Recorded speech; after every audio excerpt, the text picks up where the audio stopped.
You abandon the wagon. No! No! As the shrieks of your imprisoned pig pierce the air. That was like 2 minutes ago that I said I will not sacrifice the pig. Let's play The Fate of Greenvale. Hello and welcome to Hula Nude Play Short. Indie horror games. I think I accidentally said Hula Nude, but no. This is not what you get here. And today I'm going to play an interactive fiction game following an unknown disaster. The sleepy mining town of Greenvale and the surrounding areas have been cursed with a plague of undead. But there's someone important to you there. Someone you know must still be alive. The question is, how much are you willing to risk in the name of friendship? Already love the look. Yes, it's old school 80s, 90s PC games. Loyalty is sacred, and there's no more sacred bond than that freely given friendship. This is what you tell yourself as you draw your wagon nearer and nearer to the remnants of that old cursed town, Greenvale. Your name is Guillaume. You are an art merchant who, until recently, lived an uneventful yet profitable existence in the bustling city of Soleil. Now you are headed north to Greenvale. Once a quiet mining town, now hosts a multitude of dark creatures following its unexpected destruction. You seek an old friend who was living in Greenvale at the time of its destruction. You're certain he must still be there, with your wagon and your newly acquired amulet of invisibility. You approach the entrance of the labyrinth of stone just south of the cursed town. I wonder how long this will take. This is already so complex. What's my amulet? Which costs a fortune, but is surely well worth it. And carrying an iron cage containing a massive pot-bellied pig, currently concealed by a carefully arranged heap of silks and linens. I will not sacrifice the pig. Let that be known. If I can avoid it, I will probably avoid it. There's a prominent dune-like mound of sand in front of the entrance to the canyon. To your right, you see a flock of ravens picking at a pile of bones. Test out the amulet on the ravens. Continue on through the canyon. Let's test it out. You hold the amulet tight, feeling a strange warmth emanating from it, and focus your mind to activate the amulet. As soon as I started Let's Play, my nose is running. I don't know what's going on. My nose wants to play as well. So, you hold the amulet tight, feeling a strange warmth emanating from it, and focus your mind to activate the amulet. It took quite a while to learn to use it. You're not a natural magician, after all, so it's good that we tested it out, I guess. You slowly approach the birds. You lose sight of not only your limbs, but your shadow as well. Woo! It appears to muffle your footsteps as well. So far, so good. In hindsight, going slowly may have been unnecessary, but as it turns out, it was also a hindrance. After just a few seconds, you suddenly see yourself again. The birds send out a startled squawk to the skies before taking flight. You hear the sands shift nearby. Woo! You turn to face the source of the sound just in time to see a pair of claws emerge from the sands, followed by a pair of rotting draconic jaws. You've never seen anything like this in any painting you've seen. Its eyes are milky white, like a corpse, and the scales split apart as it lumbers in your direction. The beast stands between you and the canyon entrance. Freeze in place, run past it. Run away. You know what? Let's wing it. Let's run past it. You rush forward, but as you draw closer, your feet start slipping and sinking in the deep sand the beast has piled up around it. The beast roars and whips around with frightening speed, and before you have time to react, it seizes you in its jaws and pulls you under. Drake snack ending. I'm fine with that, actually. Like, anyone who knows me and has seen a few Let's Plays, I'm like, it's one of my, if I could choose my death, it's a preferred death of mine to be swallowed by a cryptid. Like, that's really all you can ask for, you know? Back to last checkpoint.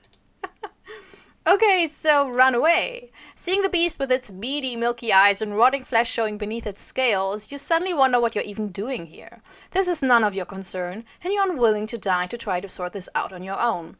You take the cart, wheel it around, and then dash as quickly away from the canyon as possible.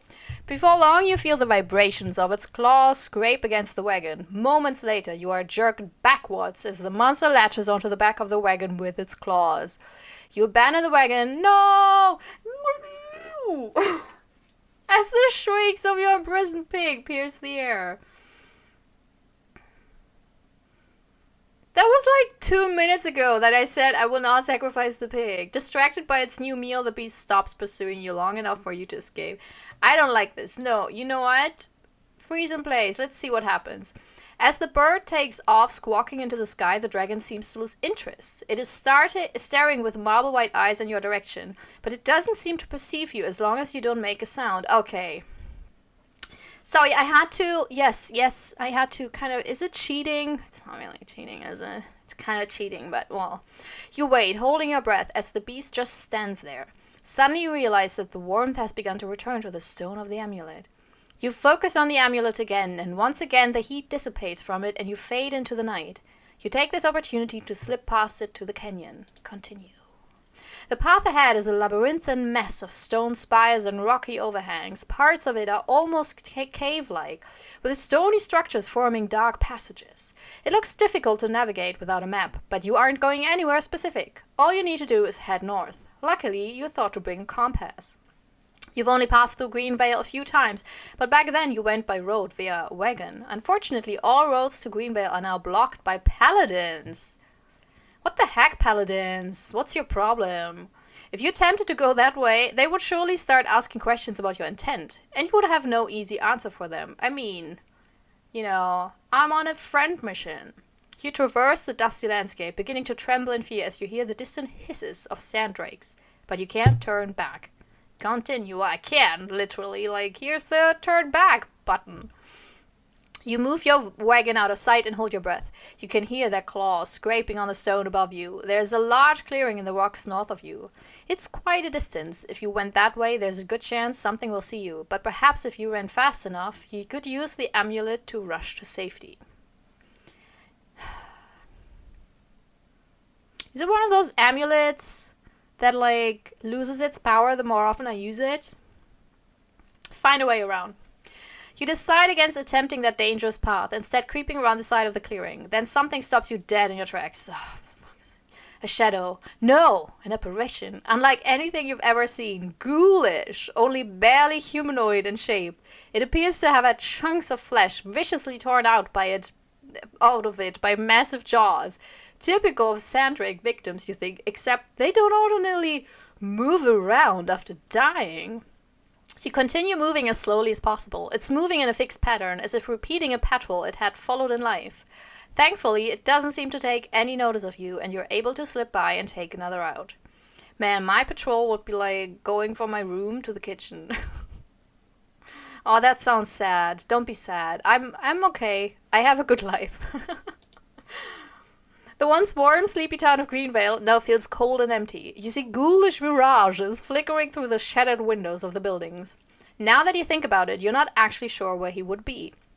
After all, he probably didn't live in Greenvale proper. What? I don't even know whether he lives in Greenvale? What the heck am I doing? Off in the distance, you see a lone cottage sitting outside the city walls. Could that be it? Oh, he was like an outsider. Enter the cottage. The sun rises as you arrive at the cottage, though the sunlight offers no respite from the pervading gloom. Inside the cottage is old and dusty, but the dull beiges of the walls and floor are punctuated with searing streaks of dark red. Actually, dried blood is more brown, but it's okay. Uneven bloody footprints disappear into the wall, marking the presence of a concealed sliding door. Though it appears to once have had a complex locking mechanism, the door now juts slightly unevenly out of the wall. This is it. He must be here. Enter the basement. No, nothing good ever happens in the basement. Except in clubs. Clubs are often in basements, and it's kind of often good clubs. Anyways, you descend the dark, bloody staircase. The basement is considerably larger than the first floor of the house. Puddles of old wax, molten long ago, sit collecting dust in a ring around the center. Some kind of ashy dust is encased within the cracks of the basement floor. But on the far wall, on raised days, something else rests that makes your breath stop. It's a large iron box, a coffin. The trails of blood all lead to it. What am I? Is my friend a vampire? Is he like the originator of those Zombos? This is it. He's here. Oh my god, my friend is a vampire. Oh, nice. Hands shaking, you double back to your wagon. You throw aside the cloth that had concealed the cage in your wagon, fumble with the iron lock, and free the massive pig contained within. You tie a rope around its neck to lead it inside, and it follows you dutifully. Prepare the No! No, I will not have it. I will not have it. No. So my friend is dead, and I want to resuscitate. No, not resuscitate. What is the magical version of resuscitate? Like lifting the dead. I don't know. You lead the pig to the center of the room, then set its lead on the ground. You've had 7 years to think this through. Think of what you were going to do when you got here, and now it was finally time. You know what? I can't do it. I don't want to kill the pig. You pull a dagger from your pocket and slit the creature's throat without hesitation. No, that's not me. Like, protagonist and me, that's just a split. We're not on talking terms anymore. I don't like that person. I don't identify with that person. Its squeals pierce the silence and echo off the empty walls while its blood begins to run on the ground. The lid of the coffin flies off, but you're already running. Continue. You hadn't even reached the top of the stairs before you hear the pig cry out again, followed by silence. You listen, hearing only the sound of blood dripping on the stone, which eventually fades away as well. You aren't sure, but you think it must be safe.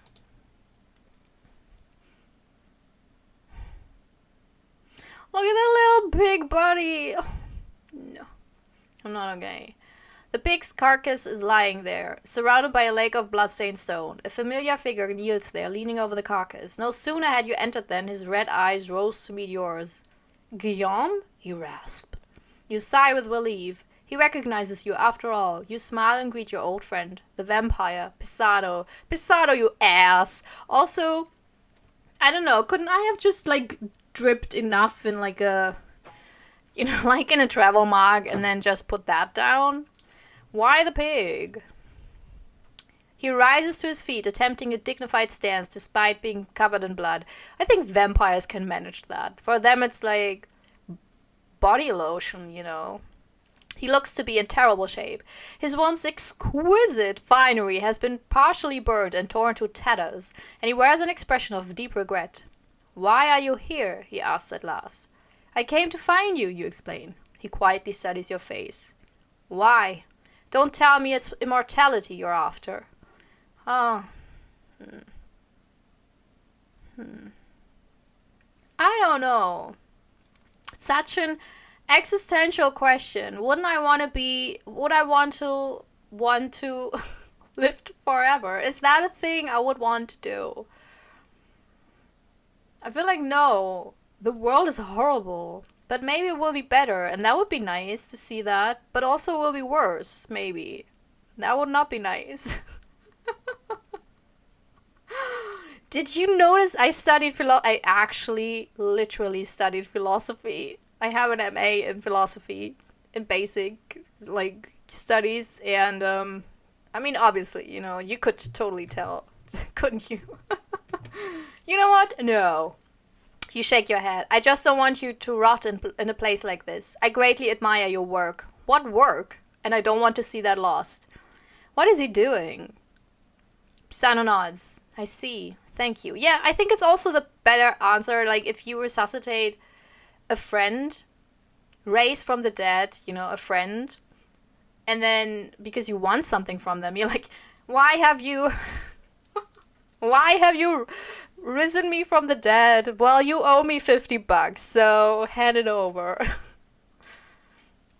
Pisano continues. There's a cursed island far to the north called the Isle of Naruma. No mortal dares to set foot on it, and that is why I wish to live there, so that I may live in peace. I believe a town now exists on the beach closest to its shores. All I ask is that you get me to that island without harming anyone on the way. After that, I expect you to return home and resume your life. Man, that's a lot of expectations. I got you back from the dead, and that's the thanks I get? You nod. I have a wagon. We might be able to get your coffin in there. Yeah, I mean, it's now empty, you know, because the pig is dead. Perhaps it'd be better to wait for nighttime. Waiting here for so long could be dangerous for you, Pisano replied. If necessary, I could survive long enough upstairs to transport my coffin. However, I won't be able to help you if you get into trouble during the daytime. It's up to you. Yeah, let's listen to Pisano. Leave during the day. Let's leave immediately, you reply. I think you're right. This place is dangerous. Pisano nods. Very well. Please wait for me with the wagon. I will follow shortly. But first, take this. He pulls something from within his coffin. It's the $50. He remembered. And hands it to you. A strange statuette, like a dragon with its wings folded over its chest. Unlike his usual artistry, it looks rather rough, almost tribal. When you are near enough to the island, break the statue. I do not know exactly what will happen. But I can assure it will assist you. How do you know? When you don't know what happens, you nod, then turn towards the stairs. You ascend the stairs, then pull the wagon close to the door. You wait for some time, folding and rearranging the pile of cloth you brought with you, wondering if you should go check on him. But after a few minutes, you see Pisano emerge, carrying the iron coffin over his shoulder as if it were no heavier than a plank of wood. I mean, he's a vampire, so, he can carry that shit, he's probably a lot more stronger than I am. He wears a ragged, hooded cloak of torn dark red velvet. Its material is similar to the lining of his coffin, which you suspect it may be. Okay, nice fashion detail here. He's like a really crafty vampire, He recycles. That's good. That's sustainable, He turns his face so that the sunlight does not strike his exposed face, then carefully lowers the coffin onto your wagon. Let's go, he groans as if pained. Oh, let's go, he groans as if pained. He opens the coffin and disappears into it, slamming the lid shut behind him. You double-check to make sure it's secured, replace the silk and linens in order to conceal the coffin, then begin to carry the wagon along to the wide expanse of rocky desert between here and the nearest town, Naiad Bay. You keep your head down, listening to the distant sounds of large creatures shuffling in the sands all around you as Greenvale's stone walls grow distant. The sounds are growing alarmingly numerous, you think to yourself with worry. Much more so than before. Gulping, you risk a glance around you. The sands in every direction seem to writhe more and more as you walk. Whatever they are, they're getting closer. You hurry your pace, then break into a run. The furrows of sands have scales now, and they're closing in. The path in front of you leads to a rocky hill, adjacent to the small mountain to the east. It isn't optimal, but there's no easy way around it. But something is strange about the sky above. Ooh. A single stone spire comes into view as you ascend the hill. You look behind you and falter. The sandrakes, though now fully emerged, have stopped chasing you. The sky begins to grow dark, but not because the sun has set early. It almost seems as if the sky is being drained of natural light. Ooh! You step into view and see the source of the spire, some sort of small pond with inky black water, glimmering with a strange magenta light. You look back again. The sandrakes are watching almost expectantly, raising their serpentine necks as if to get a better look. That's so cute. They're like onlookers, like, oh, well, let's see how he'll get out of this shenanigan. This is probably not good. I like it. Okay. This is canon now that sand drakes are totally gossips. They're like, yeah, let's see. Man, the others will not believe this when I tell them later on what happened there. Suddenly, a huge, thin serpent emerges from the waters, just as dark as the waters below, framed with two massive wings with a pair of glowing purple eyes that seem to pierce your soul. It screeches, causing you to cower, and all at once the sandrakes rush forward, rushing past you with the ferocity of a raging river. You look up, but the encroaching darkness seems to swallow up the dragon, and it vanishes. The waters are still pitch black, but there seems to be no movement in them. The sky is still strangely dark, but you can at least see where you're going now. With shaky breath, you give the water a wide berth and head down the slope, consciously trying to ignore the slithering sounds behind you. Desperate to move on and see civilization again. You just need to make it to Naiad Bay. Maybe because I got the statuette. You continue on your path, but hesitate when you feel the amulet burning on your chest. You're certain you didn't consciously activate it, but suddenly you spot movement far on the horizon. They look distinctly human, and they look agitated. Paladins, you realize. Damn those paladins! and the sand drakes are headed straight for them. They number at least a few dozen, far more than the paladins, and yet more shadowy, unidentifiable creatures rise up from beneath as the paladins begin shooting down the undead with crossbow bolts. Wait, sand drakes are the undead? No, I thought the sand drakes are... What? I don't know. So they're also fighting the undead. Oh yeah, that yet more shadowy, unidentifiable creatures are probably the undead. Okay, you book it for the city, taking advantage of the chaos. Yes. Up ahead you see it, Naiad Bay, a bustling seaside city. You manage to slip in among the travelers on the main road while you consider your options. In theory, you just need to find a boat, but you know you'd be hard-pressed to find anyone who would take you to Naruma.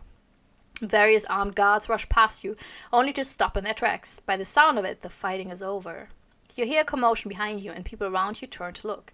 You can't hear clearly from the multitude of voices, but you can clearly pick out the words, monsters, and bleeding. From the rising tumult in that direction, turn to look. Keep moving, keep moving. Let's not leave anything, no. Because if we turn around, maybe we'll attract attention, and we don't want that. Up ahead you see it, Naiad Bay, a bustling seaside city. You manage to slip in among the travelers on the main road while you consider your options. In theory, you just need to find a boat. But you know you'd be hard. Whoa. You refuse to look back, you have a purpose, and you're set on moving forward. Some of the onlookers give you odd looks as you push past with your head down.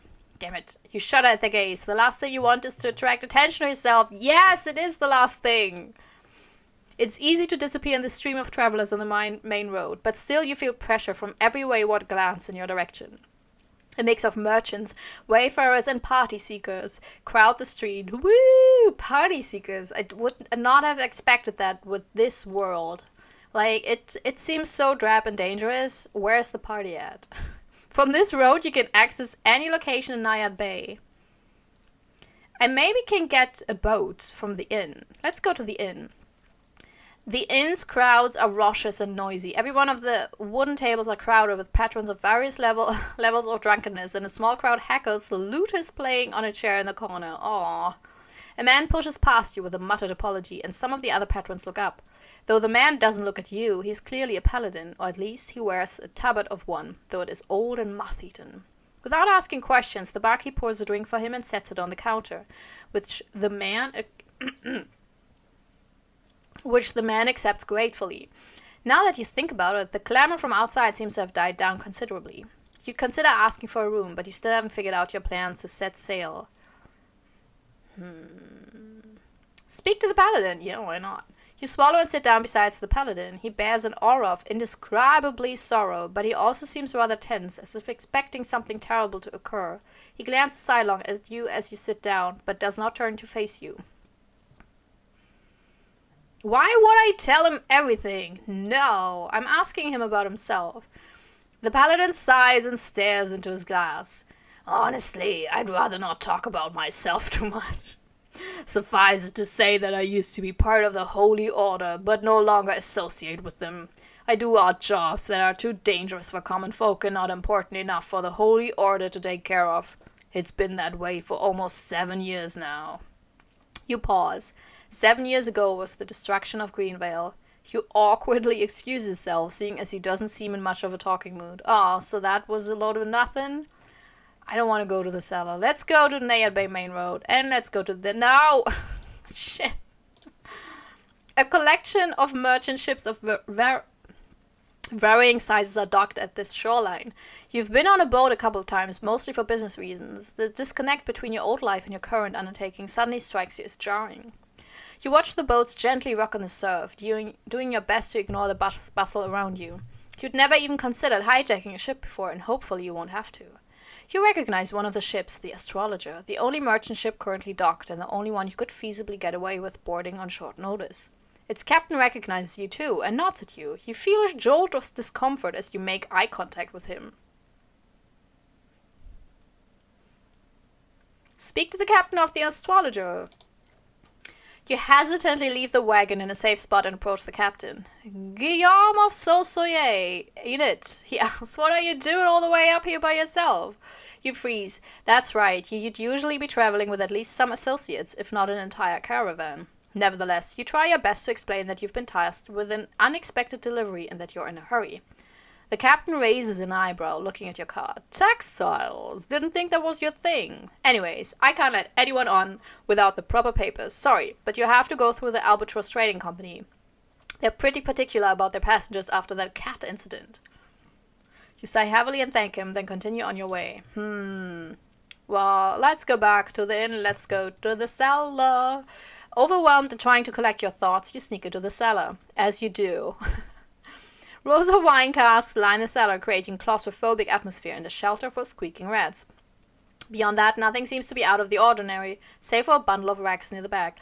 What's with the cats? What was the cat incident? Maybe that's in the original game. Approach the blankets. Cautiously you approach, your footsteps echoing dully on the wooden floorboards. The blankets stir and suddenly a figure bolts up from underneath. A pair of green eyes glare at you sharply. After a second, the figure's expression softens, and the figure rises to his feet. Judging by his attire, he appears to be a bard. He sweeps his long blonde hair to one side and smiles cordially. You startled me, he says, his voice quite vibrant for someone who just woke up. Though I suspect I must have given you a fright as well. Ha ha! Did you need something, or did you just come here just to steal the wine? He adds with a grin.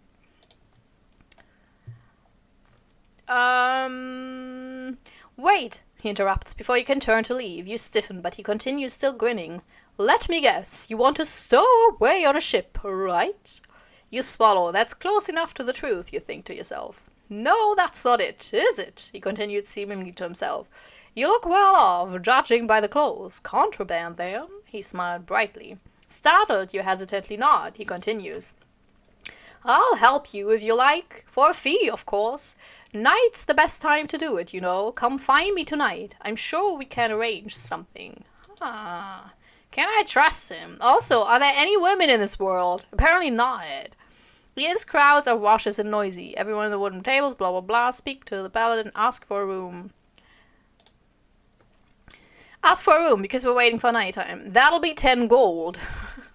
The tavern keeper says flatly. You hesitate for a moment. If you do stay the night, you'll have to at least hire guards for the caravan. Then again, you're fairly certain you brought enough pocket change for that. You agree to the price, and the tavern keeper hands you a small key. Before anything else, you secure your wagon in a large stable nearby, then make your way to your room. Rest until night. You go to your room and lower yourself onto the bed. The fatigue hits you all at once, like the aftermath of fighting off a disease, and you suddenly realize how terribly hungry you are. With a heavy sigh, you heave yourself off the bed and pick through your satchel, eating some of your rations here so you don't have to leave the room. The rations satisfy you well enough, but what did he eat? I want to know. I'm one of those people who really likes descriptions of food. And you return to the bed, leaving the window open so you can tell how high the sun is. You then take the opportunity to drift off into a restless night of tossing and turning. You feel like you hardly slept, but you can see the orange light of the sunset's rays fading gradually into darkness. You groan and step off the bed, then take your satchel and head downstairs. You see your friend the bard sitting in the inn, playing a lute piece of incredible complexity, surrounded by a group of drunken, cheering drunkards. He is surrounded by a considerable pile of coins. He looks up and smiles, then makes one final flourish before ending his tune. He rises, bows, and scoops up the coins before casually exiting in front of you.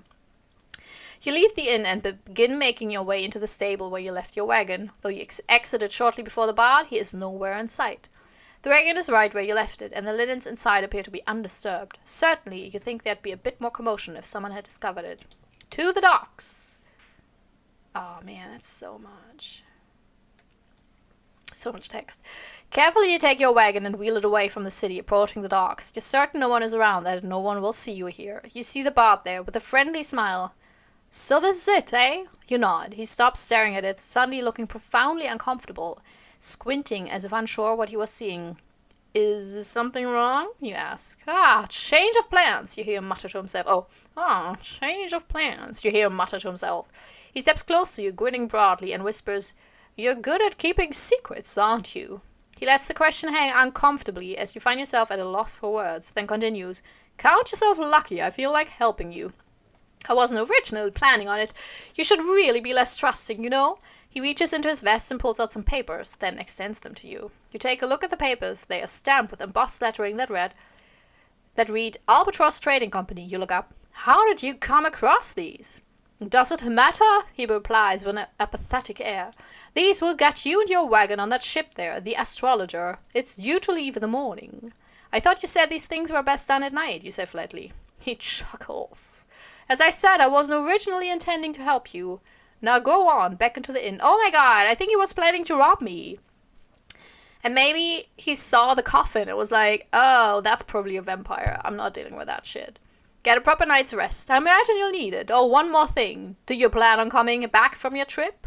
You blink in surprise. I hope so, yes. Good. I'll be waiting to hear of your safe return. He walks briskly back to the inn himself before you have the chance to ask any further questions. You are just about to walk back when a slight shift in your wagon draws your attention. You lean forward, then nearly scream as someone taps your shoulder. You turn around. It's Pisano, and he looks rather grim. Are you alright? He asks immediately. Yes, why? Pisano glances around. I sense another vampire. Oh! Whoa! My god! No! The bard was a vampire. That's why I was like hiding. Oh, that's hilarious! That's amazing. Oh, what a twist. What a twist. Okay. Damn. Okay. Holy shit. Okay. Oh, you feel a bit faint. He didn't look like a vampire. I mean, how do they... Not every vampire is dressed in red velvet, okay? Your friend is just really tacky, that's it. Oh, not tacky. Red velvet is kind of cool, you know. It's just... Your friend is just a bit extra. Let's just leave it at that. You tell him of your encounter. While concerned, he seems somewhat put at ease that you aren't in immediate danger. Another thought crosses your mind. Will he be alright with just the pig's blood? Yeah, maybe not. I should get to sleep, you say. You're right, and I should conceal myself again. Though I've been cooped up so long, it's for the best.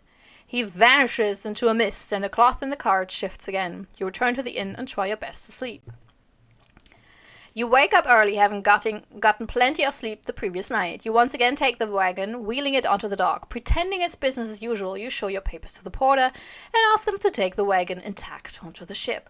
They agree and ship hands arrive to take your wagon. You personally oversee this in the guise of being overly concerned with your merchandise and ask them to take off the wheels to prevent the wagon from sliding around. Surprisingly, everything seems to be going smoothly. You sigh with relief as you climb back to the upper deck with little trouble. The ship is just about ready to disembark when you see a figure off in the distance rushing towards the docks. Though looking a bit disheveled, you immediately recognize him as the paladin from the bar. He has a terse, quiet conversation with the captain. You hear something about a missing person. Then boards the ship. Shit! Did my friend kill someone? Damn it. Should I have offered my blood? After looking around a bit, you note the presence of lifeboats strapped to the ship. They look sturdy enough to carry many passengers, or perhaps one person and their cargo. You need to know where you're going first, of course, but perhaps this could get you safely to Naruma without taking the entire ship with it.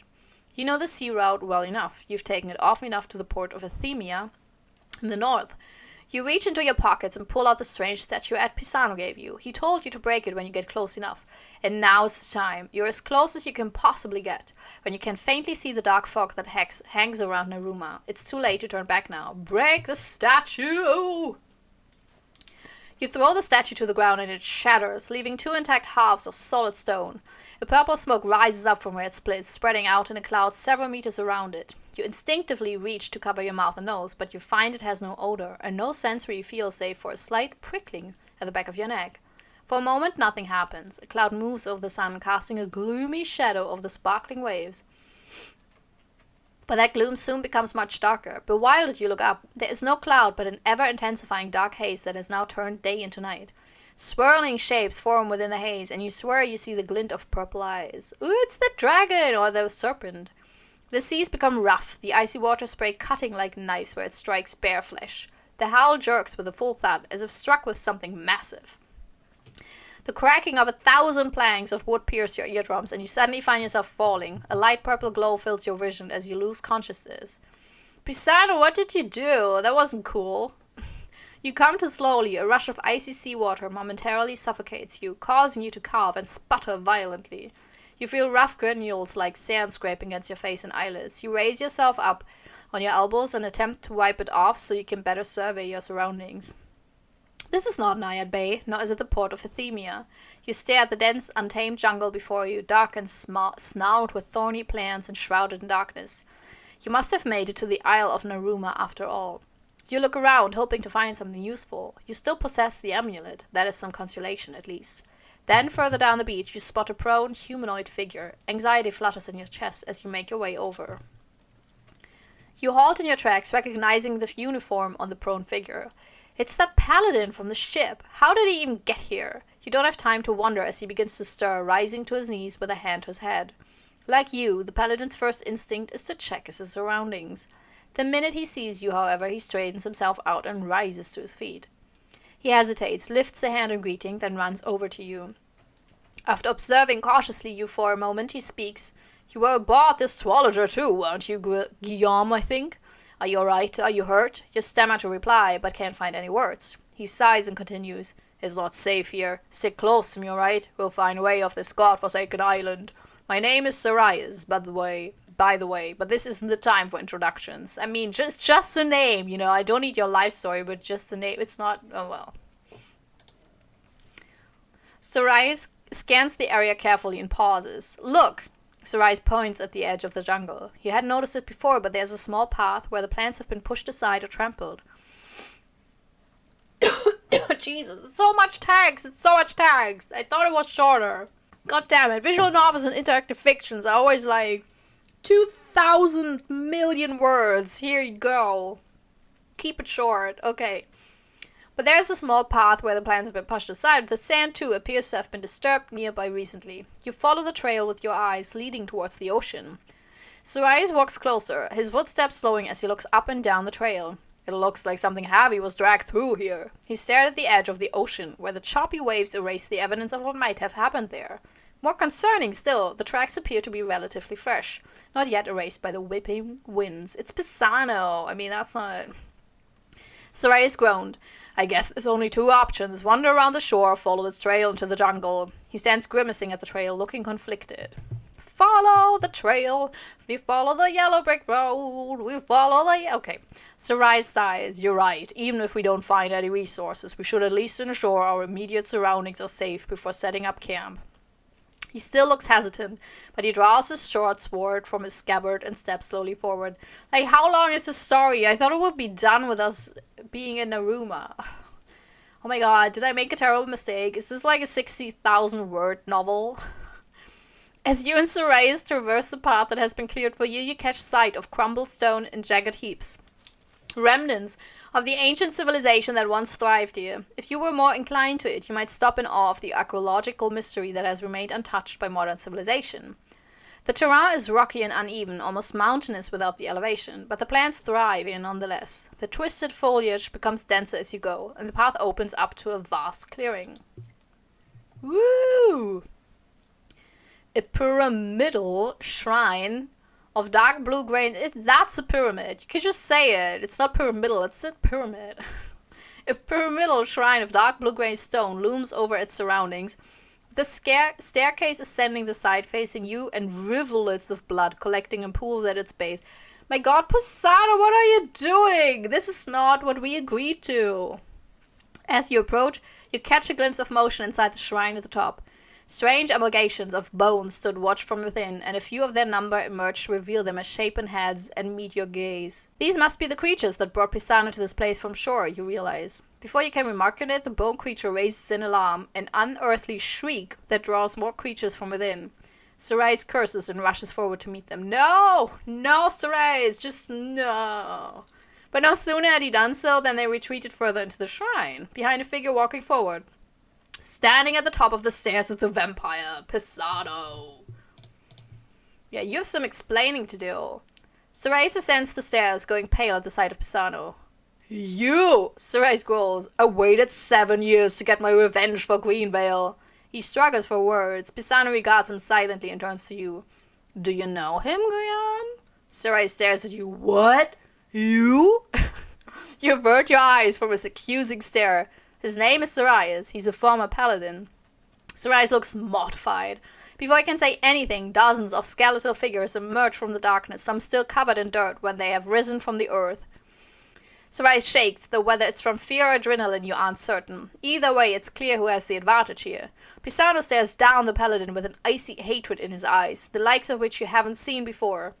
So you followed me even here, Pisano murmurs through gritted fangs. You still pursue me even after you've taken everything from me. I suppose you're much less brazen now that you're alone. Sarai tenses, he gulps, but it looks as if he might spring forward at any moment. You're just a merchant, and you're unarmed. What can you do? I mean, there's skeleton monsters, and Pisano seems to be, like, handling himself well.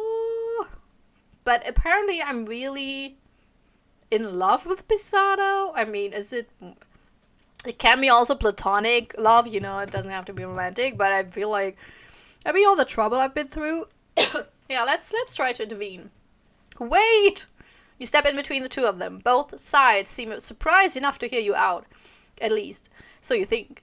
You suddenly find yourself silenced by a bone-like claw from behind as Pisano stares, regret in his eyes, before turning again to face Sarai. What, Pisano? Oh. You turn away, not wanting to witness whatever happens. A horrible hiss-like scream suddenly pierces your ears, followed by a more human scream. You look over. Sarai's seemingly ordinary shortsword appears to be awash with white flame, his body coated in a white flickering shimmer. But his enchantments only protect him so far. He fights boldly, as if he had been anticipating this fight for years. Sorry, it's my shitty desk. As the bone creatures close in on him, Pisano seems far more badly wounded than you had anticipated. Though he was apparently only lightly wounded on the arm by the enchanted blade, he's hunched over, shaking and bleeding profusely. Profusely, love that word. Seeing an opening, Sarai steps forward and strikes Pisano one more time, at the cost of letting the bone creatures deal a mortal blow to him. You watch in horror as they both perish, Pisano in a burst of burning white light, and Sarai in the pool of their blood. Damn. As Pisano dies, the bone creatures cease moving, their individual pieces falling to the ground. Sarai breathes his last and falls to the ground, a slight smile on his face. Yeah, man. You go. He did his thing, you know. You do you, Sarai. But there is a pool of Pisano's blood as well. Haven't you heard tales of an exchange of blood? He's had yours. Did he? No, he didn't. No, he didn't. I didn't give him my blood. So, continue. Now you're alone. What can you do? You turn away, feeling despair creep into your mind. You turn away and decide to walk back to shore. Maybe something can save you. Maybe not. Lonely. Finale ending. Oh well. Oh well. I mean, wow, that was really cool. That was so fun and interesting. I liked it. It's also, I mean, I usually don't do a lot of visual novels and interactive fiction because it's hard on my voice. I don't know if you noticed. I feel like it's becoming rougher with every single minute. Also, I never have to, I really don't have time to read like 60,000 word novels. And those are like, I mean, 30,000 to 60,000, I think it's the norm, which is just unbelievable. Anyways, but I really enjoyed this. I thought this was super cool, and I don't know, it was so fun to read. I think this is amazing pacing. Like, you really, you know, things happen so fast. Like, there's no dawdling, and yes, we did not find out what the rations are that he ate, our protagonist, but still, like, it's, in a way, it stays so exciting, and there's so much happening, and it's so, I don't know, I felt like it was really good at describing everything. Like, I could see it in my mind while I was reading it. I hope you did too. I like the small little pixel pictures to kind of help you conjure up certain crucial scenes, especially the monsters and everything. Like, that's a really neat detail. Yeah, all in all, really, really cool. Sorry. It's funny that it's called interactive fiction, but back in my days, it was called Choose Your Own Adventure. But I guess that's just me being old. But yeah, this is so cute. I love this. I will put the link to this in the liner notes in case you want to have one of those other endings. Maybe you want to drink the blood, you know? Maybe you want to get bitten and then drink the blood and turn into, I guess, a vampire. But was he just a vampire? Pisano feels like more than that. I mean, and he was also like a big old monster. He was really evil. What's our relationship? That's what I want to know. Why am I doing so much shit? He lied at me. It was like, break this and then something good will happen. No, it did not, you know. I mean, there was an entire ship of people And I suppose all the people died. That's not a good thing, Pisano. You asshole liar, you know? That's not cool. But yeah, I was so invested. This was really fun. Also, you know, you can like this video if you like this video, and you can also subscribe. And I promise, honestly, I promise you, like, if I turn into an egomaniac, dangerous, evil vampire who basically raises the undead and, like, unleashes hell on Earth, you don't have to save me. Like, please don't bring me back. Please don't sacrifice a pig for me. Just let me in my coffin. Let me just rot in my coffin because I deserve it. That's a promise. If you subscribe to my channel, you know, and that totally realistic thing ever happens. Absolutely, like, pinky swear, you know. Anyways, I hope you had a good time. I hope you have a wonderful day. And maybe see you soon. Bye bye bye. This is my self-recorded outro song so I don't get hit with copyright claims. If you subscribe to a lot of fun tutorials, reviews, and let's plays.